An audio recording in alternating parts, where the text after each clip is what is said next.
جی کتاب کا سبق، آج سبق پڑھیں گے وقف کا، کیونکہ وقف بھی چل رہے ہیں ہمارے، تو وقف کا سبق پڑھ لیتے ہیں۔ وقف کا معنی کیا ہے؟ ٹھہرنا۔ اور وقف دو طرح کا ہے، ان کی پھر الگ الگ تعریف ہے، ٹھیک ہے۔ وقف ایک ہے جس کلمہ پر آپ ٹھہر رہے ہیں، وقف میں اس کلمے کو کس طرح پڑھنا ہے، اس کو آیا ساکن کرنا ہے، یا اس کو جس طرح آپ نے پہلے پڑھا رواں پڑھا اسی طرح اس کو وقف میں پڑھنا ہے، یا آپ نے اس کو حرف کو کسی حرف سے تبدیل کرنا ہے۔ اس کو کہتے ہیں کیفیت وقف۔ کیا کہتے ہیں؟ کیفیت وقف۔ ایک ہوتا ہے محل وقف، کہ آپ تلاوت کر رہے ہیں تو تلاوت کے درمیان میں آپ نے کہاں رکنا ہے، معنی کہاں پورا ہو رہا ہے، کہاں معنی اچھا پیدا ہو رہا ہے، کہاں مناسب معنی ہے، کہاں معنی خراب ہو رہا ہے آپ کے وقف کرنے سے، تو اس کو کہتے ہیں محل وقف۔ جی مطلق ٹھہرنے کو تو وقف کہتے ہیں۔ تو ہم دونوں قسمیں پڑھ لیتے ہیں۔ کیفیت وقف کی 5 قسمیں۔ کتنی قسمیں ہیں؟ 5 قسمیں۔ پہلے ان کے نام لکھ لیں، پھر ہر ایک کی تعریف عرض کر دوں گا۔ نمبر 1 وقف بالاسکان، نمبر 2 وقف بالابدال، نمبر 3 وقف بالسکون، نمبر 4 وقف بالاشمام، نمبر 5 وقف بالروم۔ وقف بالاسکان کسے کہتے ہیں؟ کلمہ کے آخری حرف کو وقف میں ساکن کرنا، کلمہ کے آخری حرف کو وقف میں ساکن کرنا۔ جیسے امین نورانی کہتے میں کیا پڑھا آپ نے؟ یحظ وقف، ہاں پیش والی حرکت تھی اس کو ساکن کر دی، یحظ، جی تو یہ کیا ہے وقف؟ وقف بالاسکان۔ یہ وقف بالابدال، 2 زبر کلمے کے آخری حرف کو وقف میں تبدیل کرنا، کلمے کے آخری حرف کو وقف میں تبدیل کرنا۔ جیسے جنتین، وقف جنہ، تو یہاں پر گول تا کو ہا سے بدل دیا، اور 2 زبر کی تنوین کو الف سے بدلنا، ٹھیک ہے۔ اس کی مثال کیا ہے یہ سبق میں؟ جی چلو آبادا، آبادن سے آبادا، 2 زبر کی تنوین کو الف سے تبدیل کر دیا۔ اور تیسرے نمبر پر کون سا وقف لکھوایا؟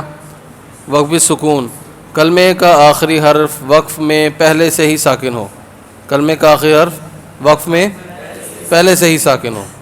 اس کی مثال استاد نے بتایا تھی، تبلا السرائر، تبلا وقف کریں گے تب بھی تبلا، اور روضو وقف روضو، ٹھیک ہو گیا۔ تو یہ وقف کون سے ہیں؟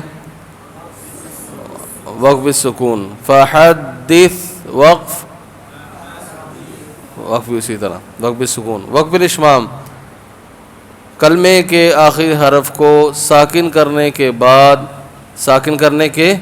بعد ہونٹوں سے پیش کی طرف اشارہ کرنا، ہونٹوں سے پیش کی طرف اشارہ کرنا۔ اور یہ وقف صرف پیش میں ہوتا ہے۔ کس میں ہوتا ہے؟ پیش میں ہوتا ہے۔ جیسے نستعینو ہے نا، ایاک نعبد و ایاک نستعین ہوا، نستعین، بس کوئی آواز نہیں ہے، حرف ساکن کر دیا، بغیر آواز کے پیش کی طرف اشارہ کرنا ہے بس، کہ یہاں پر پیش ہے۔ وقف بالروم، کلمے کے آخری حرف کو، کلمے کی آخر حرف کی تھوڑی سی حرکت پڑھنا، کلمے کے آخر حرف کی تھوڑی سی حرکت پڑھنا۔ اس کی اور یہ وقف 2 حرکتوں میں ہوتا ہے، پیش میں بھی ہوتا ہے اور زیر میں بھی ہوتا ہے۔ کس طرح پڑھیں گے؟ نستعین، ہاں نو پوری حرکت نہیں، نو ہلکی سی حرکت پڑھیں گے۔ الرحمن الرحیم، تھوڑی سی حرکت پڑھیں گے، می ہلکی سی۔ تو یہ ہوتا ہے وقف بالروم، تھوڑی سی حرکت پڑھنا۔ جی یہ کیفیت وقف کی 5 قسمیں ہیں۔ محل وقف کی 4 قسمیں ہیں۔ جی ایک قسم جہاں مضمون مکمل ہو جائے، ایک بات آپ نے شروع کی اور وہ بات پوری ہوگی. امام صاحب نے بیان شروع کیا وما علینا الا البلاغ تک پہنچ گئے, مضمون پورا ہو گیا نا, ایک مضمون پہ بیان کرنا تھا, مضمون پورا ہو گیا. ٹھیک ہے, اس کو کہتے ہیں وقف تام. کیا کہتے ہیں؟ وقف تام. جیسے قرآن پاک میں اس کی مثال ہے وَأُولَئِكَ هُمُ الْمُفْلِحُونَ. الف لام میم سے جو اللہ پاک نے بیان شروع کیا, ایک موضوع یہاں پر مکمل ہو گیا ایمان والوں کا. پھر ان الذین کفروا سے شروع کیا 2 آیتوں کے بعد وَلَهُمْ عَذَابٌ عَظِيمٌ پر دوسرا مضمون مکمل ہو گیا. پھر ان اللہ علی کل شیء قدیر دوسرے رکوع کے آخر پر تیسرا مضمون مکمل ہو گیا. تو یہ مضمون مکمل ہوتا جا.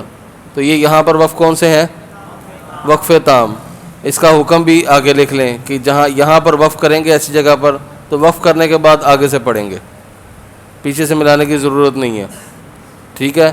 دوسرا وقف جہاں پر جملہ تو ختم ہو مگر مضمون ابھی ختم نہ ہو. جملہ تو ختم ہو گیا لیکن مضمون ختم نہ ہو. اس کی مثال وَمِمَّا رَزَقْنَاهُمْ يُنْفِقُونَ. ٹھیک ہے. مسند لے, آپ تو پڑھتے ہیں نا مسند لے, تو یہ کلمے کے 2 حصے ہوتے ہیں, 2 جز ہوتے ہیں. تو یہ جب پورے ہو رہتے ہیں کلمہ پورا ہو جاتا ہے. تو کلمہ پورا ہو گیا لیکن بات ابھی ختم نہیں, آگے ایمان والوں کی مزید بات باقی ہے. تو یہ وقف کون سا ہوتا ہے؟ وقف کافی. یہاں اس کا بھی یہی حکم ہے کہ وقف کریں, وقف کرنے کے بعد پیچھے سے مت ملائیں, آگے سے پڑھیں. تیسری قسم ہوتی ہے وقف حسن, کہ جہاں پر نہ مضمون ختم ہو اور نہ ہی جملہ تو ختم ہو, ہاں جملہ ختم ہو جائے, کس طرح ہے, نہ جملہ ختم ہو نہ مضمون ختم ہو. اس کی مثال ہے جیسے بسم اللہ, یہاں کوئی وقف کر دے, یہاں پر ابھی جملہ ختم نہیں ہوا, لفظ اللہ کی 2 صفتیں آگے موجود ہیں, الرحمن الرحیم, بسم اللہ پہ وقف کر دے. اسی طرح الحمدللہ پہ کوئی وقف کر دے تو وقف تو ہو گیا. تو اس کا حکم یہ ہے کہ جب اس طرح کا وقف ہو تو پیچھے سے ملا کر پڑھیں. اور اگر وقف حسن, اس کو کہتے ہیں وقف حسن, اگر وقف حسن آیت کے آخر میں ہو, یہ تو آیت کے درمیان کی مثال آ گئی, آیت کے آخر میں ہو تو پھر پیچھے سے ملانے کی ضرورت نہیں ہے, پھر آگے سے پڑھیں. جیسے الحمدللہ رب العالمین, یہاں پر آپ نے وقف کر لیا, تو آگے الرحمن الرحیم کس کی صفات ہیں؟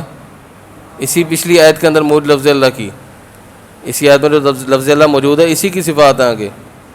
تو ابھی یہاں پر آیت ختم ہوگی تو اب پیچھے سے ملانے کی ضرورت نہیں ہے, آگے سے پڑھیں گے.